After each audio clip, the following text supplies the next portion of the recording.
2 बज गए हैं और मैं अभी अपने नोएडा सेक्टर 62 में हूँ। सुबह मैं 10 बजे अपने सेक्टर 19 पहुँचा था नोएडा और वहाँ से अपने ऑफिस से डॉक्यूमेंट लिए एंड देन फिर 16 से मैं गया सेक्टर 18 और डॉक्यूमेंट्स को सबमिट करने के लिए। वो एक TEV पार्लियामेंट था, तो वहाँ पे ही जाके मैंने उस ब्रांच में वो डॉक्यूमेंट सबमिट किए, प्रेजेंट किए, मतलब सबमिट नहीं किया, प्रेजेंट किए कि भाई ये डॉक्यूमेंट्स है, ये फॉर्म की डिटेल्स है, ये पार्टनर्स के एजुकेशन सर्टिफिकेट्स है और ये हमारे CA साहब जो भी है उनकी डिटेल्स है, KYC XYZ।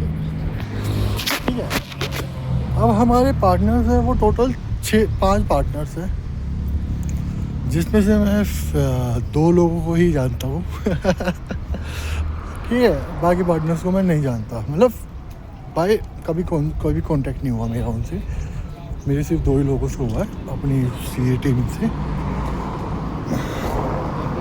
देन उस 5 पार्टनर में से एक पर्सन के ही मेरे पास ओरिजिनल KYC डॉक्यूमेंट थे, जो आधार कार्ड और पैन कार्ड होता है।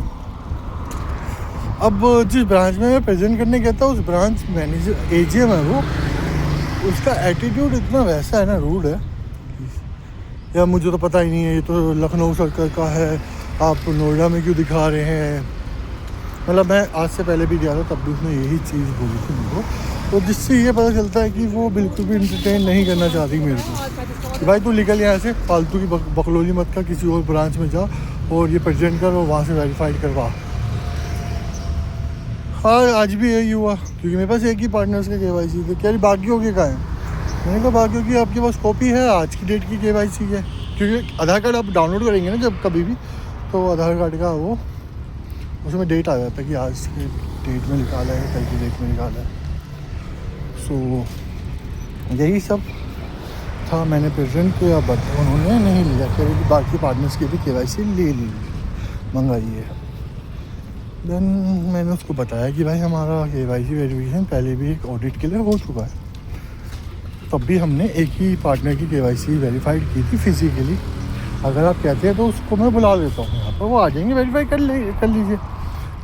क्या ये माइट भी आपकी गुडविल हो उनके साथ, अब मैं तो नहीं जानती। तो यही चीज़ मैंने अपने CA को बोली। ये चीज़ मैंने जब अपने CA को बोली तो मेरा CA बोलता कि यार ये तो चैलेंज ही है ना, तुम्हें मैंने सुबह बोला था कि ये चैलेंज आएगा, तब तो तुमने कहा कि बड़े खुशी से बोला कि हाँ हो जाएगा। अरे भाई मैंने बोला हाँ हो जाएगा, क्योंकि मुझे नहीं पता था कि वो AGM जो भी वहाँ पे AGM है वो ये चीज़ बोली कि आप प्रेजेंट ही करिए ओरिजिनल डॉक्यूमेंट। और अगर आप CA हो, वो बेसिकली आप CA हो, आपको ज़्यादा पता होना चाहिए इस चीज़ के बारे में, और वो एग्री भी कर रहे हैं कि हमारी ही फॉल्ट है। बट अब मैं कलेक्ट करने बैठूँगा सारे सबकी KYC, तो बहुत टाइम लग जाएगा। तो वो पर्सन मुझे क्या एडवाइस करता है कि in any how hook and cook, आप मुझे ये आज इम्पेलमेंट करवा के दो। और ऐसा वो बोलते हैं कि इम्पेलमेंट करवा के दो जैसे कि SBI मेरे बाप का होगा या मेरे ससुर का होगा, कि मैं जाऊँगा, मैं कहूँगा ले भाई साहब करके दो। और अभी मैं 2 बज रहे और मैं 62 में हूँ, अपनी जिस ब्रांच में हमारा ऑडिट चल रहा है वहाँ पर जाऊँगा और 5 बजे तक वहीं रहूँगा। फिर 5 बजे यहाँ से निकलूँगा मेट्रो स्टेशन। लेट्स सी आगे क्या होता है। अब यहाँ पे भी कुछ चुतियापा होगा ऑब्वियसली, यही चुतियापा चल रहा है भाई मेरी ज़िंदगी में, ज़िंदगी नरक हो गई है।